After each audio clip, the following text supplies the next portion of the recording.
இருக்கின்ற அத்தனை பேருக்கும் இதயபூர்வமான நல்வாழ்த்துக்களை தெரிவித்துக் கொள்கிறேன். அமைச்சர் பிரபு அவர்கள் காணாமல் போன மலைகள் பட்டியலில் ஒரு பெரிய பட்டியலை வெளியிட்டிருக்காங்க. அது தொடர்பாக என்ன நடவடிக்கை எடுக்க போறோம்? அதற்கான உரிய சட்டங்கள் இயற்றப்படும். அது எப்படி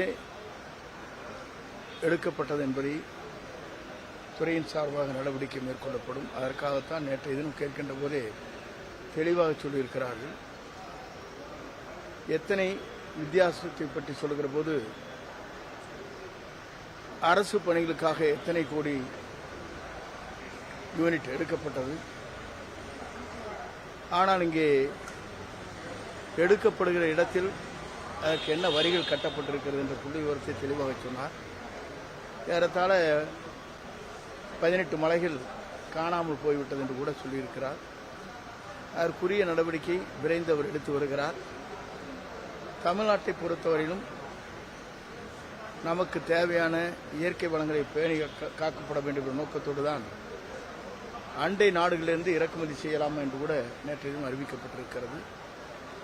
குறிப்பாக இன்று கேரளத்திற்கு கூட நம்முடைய தமிழ்நாட்டில் இருந்து அண்டை மாநிலங்களாக இருக்கின்ற கேரள மாநிலத்திற்கு கிட்டத்தட்ட ஒரு 20 நாட்களுக்கு முன்னாலே ஒரு ஆணை பிறப்பிக்கப்பட்டிருக்கிறது. நம்முடைய ஜல்லி, மணல், ரா மெட்டீரியல் என்று சொல்லப்படுகிற அனைத்தும் சென்று கொண்டிருப்பதை இப்போது தற்காலிகமாக அரசு நிறுத்தி வைத்திருக்கிறது. ஆனால் நேற்று சட்டசபையில் உங்கள் கட்சி ஆட்களை விலை கொடுத்து வாங்க முடியாதான்னு எடப்பாடியார் கேட்கிறாரு. அதை எப்படி பார்க்குறாரு? இல்லை, அவருக்கு அவருடைய நிலைகள் வேறு, நம்முடைய நிலைகள் வேறு, அவருடைய எண்ணங்கள் வேறு. அந்த எண்ணத்தின் அடிப்படையில் தான் பல பேர் வெளியே வந்தார். இன்றைக்கு 6 பேர் வெளியே வந்திருக்கிறார் என்று சொன்னால் அதற்கு காரணமே திராவிட முன்னேற்றக் கழகத்தோடு இணைந்து முதலமைச்சர் பொறுப்பை ஏற்க வேண்டும் என்று நிலைகள் வந்ததற்கு பிறகுதான் அந்த மாற்றங்கள் ஏற்பட்டது. இதை பற்றி நம்முடைய தோழமை கட்சி முதலில் விளக்கியிருக்கிறார். அவரிடத்திலும் கூட வேண்டுகோள் வைக்கப்பட்டிருக்கும் என்று நான் கருதுகிறேன். அவர்தான் இந்த கருத்தை சொன்னதற்கு பிறகு எங்களோடு இணைந்து இன்றைக்கு அமைச்சரவையில் இடம்பெற்றுக் கொண்டிருக்கிறார். இந்த சட்டசபையில் அதிக அளவில் அவை குறிப்புகளிலிருந்து நிறைய விஷயங்கள் நீக்கிறது வெளிப்படையாக தெரிகிற மாதிரி இருக்கு. இல்லை, எப்போதுமே இதுபோன்ற நிலைகள் தொடர்ந்து நடைபெற்றிருக்கிறது என்பது நான் அறிவேன். பல நாட்களாகவே முழுமையாக கூட ரத்து செய்ய அங்கே நீக்கப்பட்டிருக்கிறது.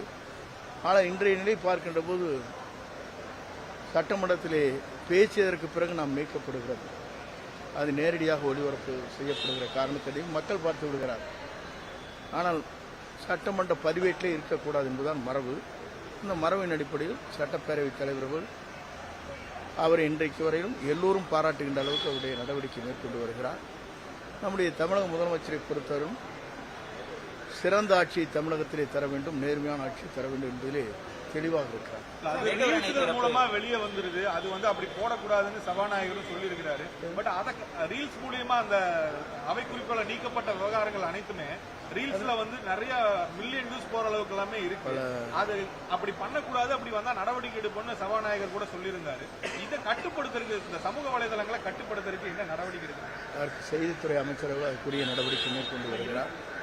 ஆகவே படிப்படியாகத்தான் ஒவ்வொரு நிலையும் என்று அரசு நடவடிக்கை எடுக்க முடியும். ஏனென்று சொன்னால் ஒரு பிரச்சனை வருவதற்கு முன்னால் தெரிவதற்கு வாய்ப்பில்லை. ஆனால் யூடியூப் போன்ற ஃபேஸ்புக் போன்ற அனைத்தும் பல பேருடைய கையில் இருக்கிறது. அதை விரைந்து அவர்கள் வெளிப்படுத்துகிற போதுதான் அதற்கு அந்த யூடியூப் மக்களிடத்தில் விளம்பரமாகும் என்ற முறையில் அவர்கள் செய்கிறார்கள். அதை எப்படி முறைப்படுத்துவது என்பதை நம்முடைய சட்டப்பேரவைத் தலைவர் அவர்கள் செய்தித்துறையோடு கலந்து அதை முறைப்படுத்துவார். நாளையே இன்னும் இதுவரையிலும் முதலமைச்சர் அதை பற்றி தேதி அறிவிக்கப்படவில்லை. அவர்தான் அறிவிக்கப்பட வேண்டும். அறிவித்ததற்கு பிறகு நான் சொல்லுவேன்.